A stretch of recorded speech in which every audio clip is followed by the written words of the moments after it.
नमस्कार सभी को।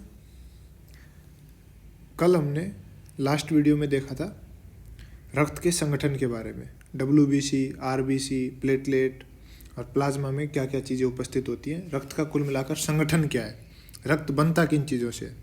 आज हम समझेंगे रक्त समूह के बारे में कि डिफरेंट तरीके के ब्लड ग्रुप क्यों होते हैं, ब्लड ग्रुप होने का कारण क्या है और ब्लड ग्रुप काम कैसे करते हैं। ठीक है, तो आज का हमारा टॉपिक है रक्त समूह, इंग्लिश में ब्लड ग्रुप बोल देते हैं इसको। पहली इंपॉर्टेंट चीज़ आती है कि इसकी खोज किसने की। रक्त समूह के बारे में सबसे पहले कार्ल लैंडस्टीनर ने बताया था। ठीक है, तो रक्त समूह के खोजकर्ता के लिए पूछे तो कार्ल लैंडस्टीनर। अगर इसके साथ में वीनर का ऑप्शन दे रखा हो तो वीनर को भी करना है, लेकिन कार्ल लैंडस्टीनर इसका राइट आंसर है। ठीक है, मूलभूत बात ये आती है कि ब्लड ग्रुप होते क्या हैं, किन चीज़ों की वजह से ब्लड ग्रुप एग्जिस्ट करते हैं, कहते हैं कि इनको ब्लड ग्रुप। तो जो RBC की जो कोशिका होती है, RBC जो बाइकॉनकेव शेप की होती है, तो RBC की कोशिका झिल्ली के ऊपर कुछ एंटीजन, कुछ प्रोटीन उपस्थित होते हैं, विभिन्न प्रकार के प्रोटीन होते हैं। उन प्रोटीन के आधार पर ही हम ब्लड ग्रुप को नाम देते हैं कि A ब्लड ग्रुप है, B ब्लड ग्रुप है या कोई और ब्लड ग्रुप है। ठीक है, अब ये प्रोटीन कितने प्रकार के होते हैं, तो ये प्रोटीन कम से कम 30 प्रकार के प्रोटीनों की खोज हो चुकी है अब तक। ठीक है, लेकिन उनमें से हम सिर्फ 2 ब्लड ग्रुप को इंपॉर्टेंस दे के पढ़ते हैं, वह है ABO ब्लड ग्रुप और RH ब्लड ग्रुप। ठीक है, क्योंकि इन दोनों ब्लड ग्रुपों की ही ब्लड एक दूसरे में ट्रांसफ़र करते समय कंपेटेबिलिटी देखी जाती है कि ब्लड ग्रुप फिट बैठ रहे हैं या नहीं। बाकी के जो 30 ब्लड ग्रुप हैं वो एक दूसरे से कंपेटेबल होते हैं हमेशा, या कभी भी उनकी वजह से प्रॉब्लम क्रिएट नहीं होती है। ठीक है, तो हम समझते हैं ABO ग्रुप को, फिर समझेंगे RH रक्त समूह को। तो पहला पॉइंट है कि ABO रक्त समूह क्या है। ठीक है, ABO रक्त समूह, अब मैंने अभी थोड़ी देर पहले बताया था कि इसको निर्धारित करने के कारक क्या है, RBC पर उपस्थित एंटीजन। तो RBC पर कौन कौन से एंटीजन उपस्थित है, तो ABO ब्लड ग्रुप के लिए RBC पर 2 एंटीजन उपस्थित है। एक तो है एंटीजन A, एक तो है एंटीजन A, एक है एंटीजन B। ठीक है, RBC पर हमेशा एंटीजन उपस्थित होंगे। 2 प्रकार के एंटीजन पाए जाते हैं, A एंड B। ठीक है, अगर RBC पर एंटीजन उपस्थित होंगे तो ब्लड के प्लाज्मा में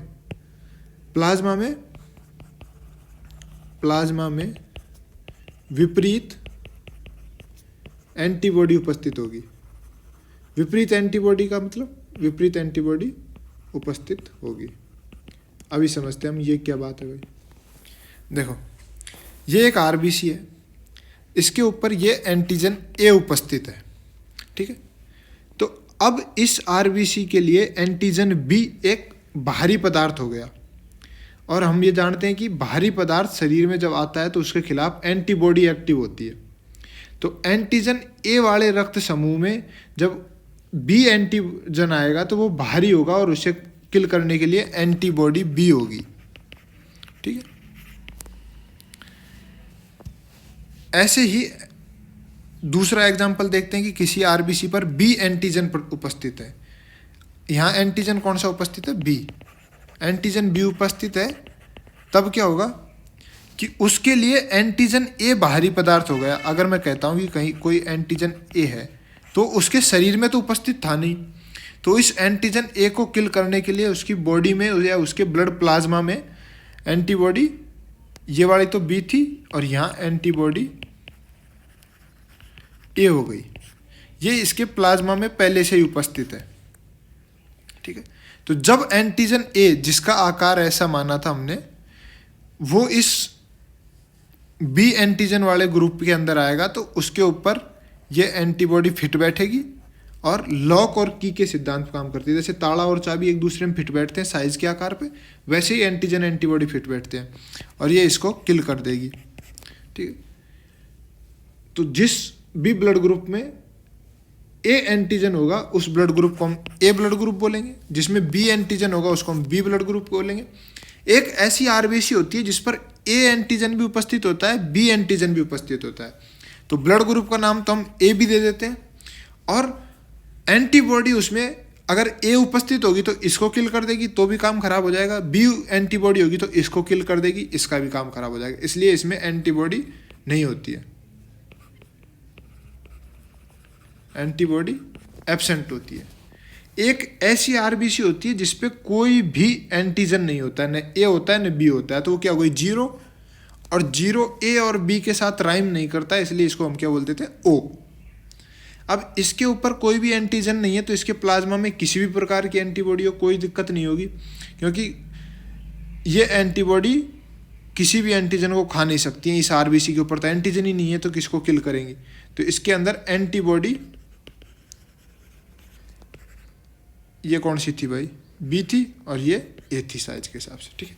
अब इन्हीं चीज़ों को अलग अलग ब्लड ग्रुप के ऊपर अप्लाई करके देखते हैं, ठीक है। अभी अगर समझ नहीं आया कोई बात नहीं, जब हम टेबल में समझेंगे तो कन्फर्म समझ आ जाएगा, ठीक है।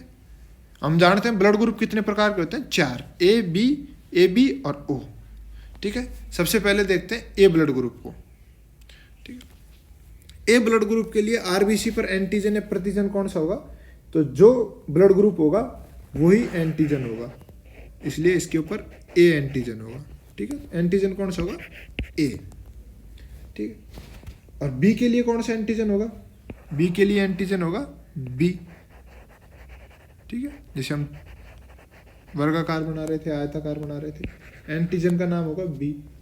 ए बी के लिए एंटीजन कौन होगा, तो जो ब्लड ग्रुप वही एंटीजन, तो ए एंटीजन भी होगा और बी एंटीजन भी होगा, तो इसमें होगा ए और बी दोनों, और ओ मानी जीरो, तो इसकी आरबीसी बिल्कुल टकली रहेगी और बिल्कुल जीरो, इस पर कोई भी एंटीजन नहीं होगा, नील, ठीक है।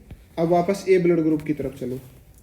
ए ब्लड ग्रुप के लिए बी ब्लड ग्रुप भारी है, ठीक है। B blood group A blood group के शरीर का हिस्सा कभी नहीं हो सकता, क्योंकि ए ब्लड ग्रुप के पास तो ए ब्लड ग्रुप है तभी उसका नाम है, तो बी उसके लिए भारी है। तो बी भारी आक्रमणकारियों से बचने के लिए शरीर क्या बनाता है, एंटीबॉडी।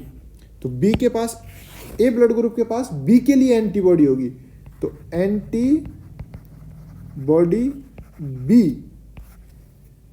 ए की जैसी एंटीबॉडी होगी तो ए को ही किल कर देगी, इसलिए बी के एंटी होगी, और इसका आकार कैसे होगा, ऐसा आकार होगा जिसमें बी फिट बैठता हो, तो इसलिए हमने ऐसा आकार बना लिया, ठीक है।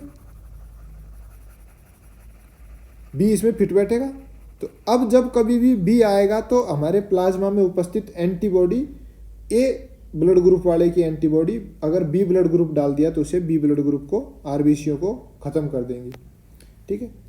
अब देखो B blood group, B blood group के लिए बी तो खुद का ब्लड ग्रुप है, ए उसके लिए बाहरी ब्लड ग्रुप है, तो उसके पास एंटीबॉडी होगी ए के लिए, क्योंकि वो नहीं चाहेगा कि दूसरे का ब्लड मेरे शरीर में आए, तो एंटीबॉडी ए, और एंटीबॉडी ए की शेप कैसी होगी, जिसमें एंटीजन ए फिट बैठ जाए, तो थोड़ी त्रिभुजाकार बना देते हैं ऐसी। अब ए बी ब्लड ग्रुप को देखो, ए बी ब्लड ग्रुप के पास ए एंटीजन भी है, बी एंटीजन भी है।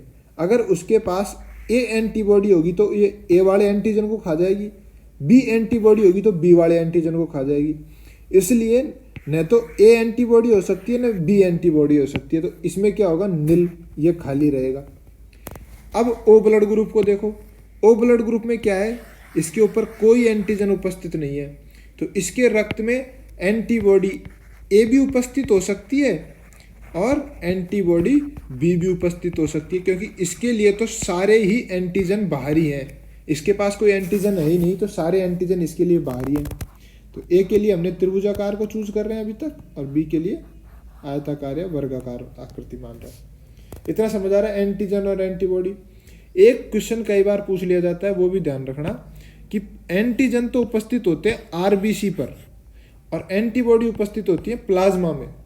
एंटीबॉडी कहाँ पाई जाती है, तो ब्लड के प्लाज्मा में पाई जाती है। प्लाज्मा क्या होता है ये लास्ट वीडियो में बता रखा है।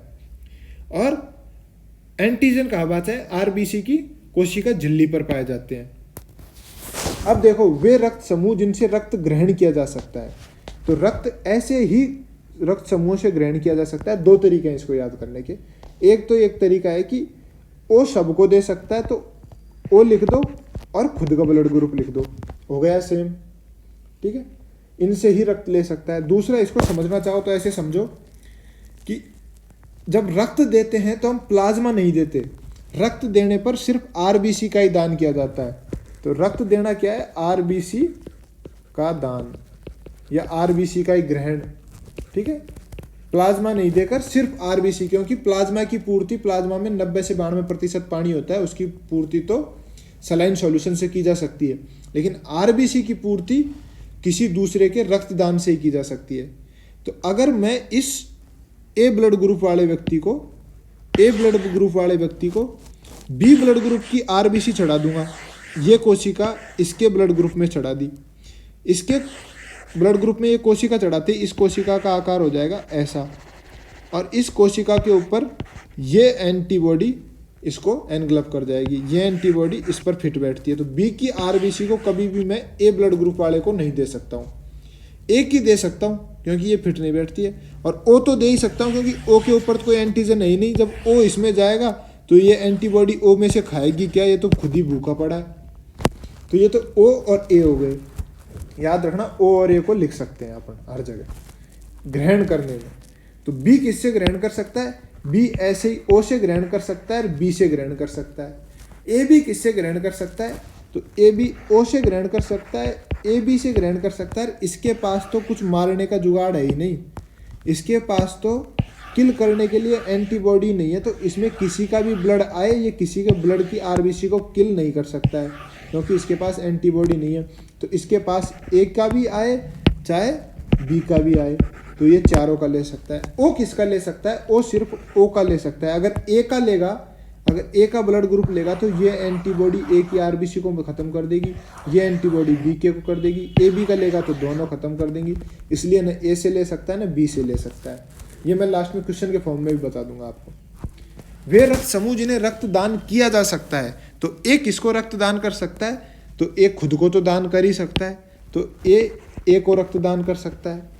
अब ये बी ए बी को भी दान कर सकता है क्योंकि ए बी के पास इस एंटीजन को, इस प्रतिजन को या एंटीजन को खाने की कोई मशीनरी उपस्थित नहीं है। तो ये किसे कर सकता है, एक ए बी को।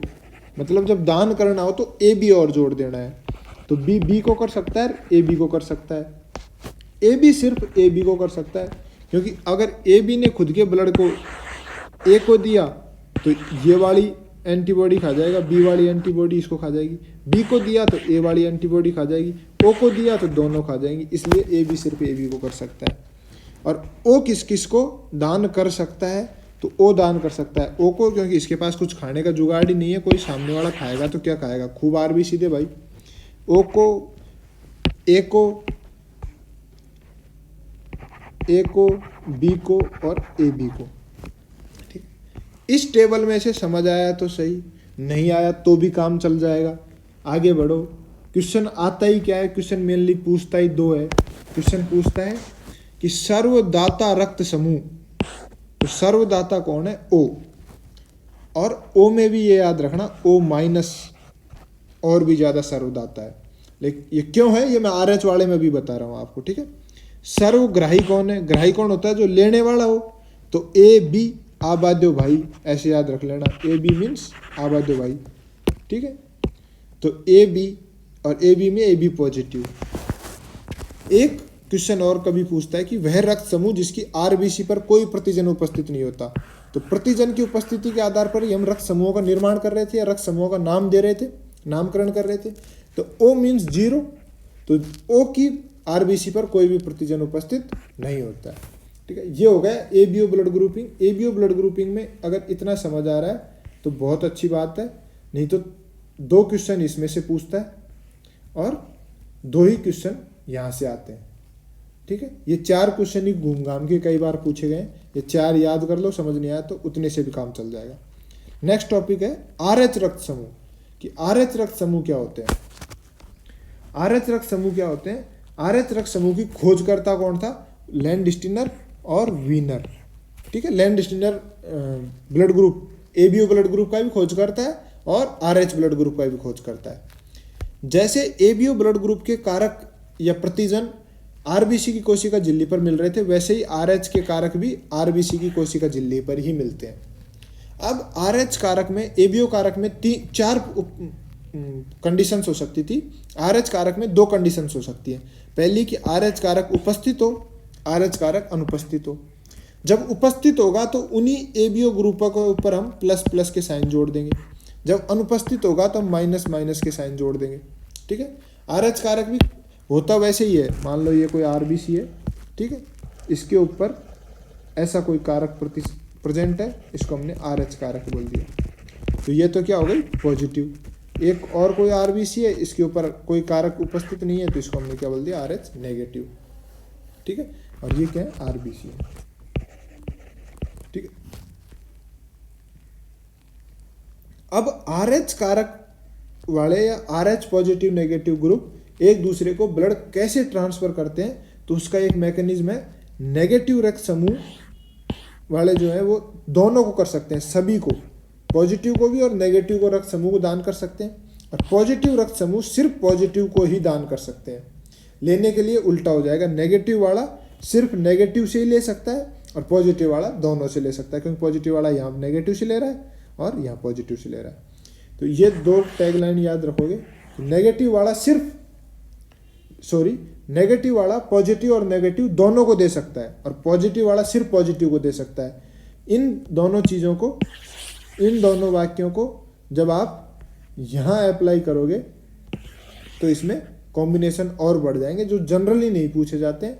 और इसीलिए मैंने बोला था कि सर्वदाता रक्त समूह ओ नेगेटिव होता है, क्योंकि नेगेटिव वाला पॉजिटिव और नेगेटिव दोनों को दे सकता है, दोनों को ही दान कर सकता है, दोनों को दे सकता है।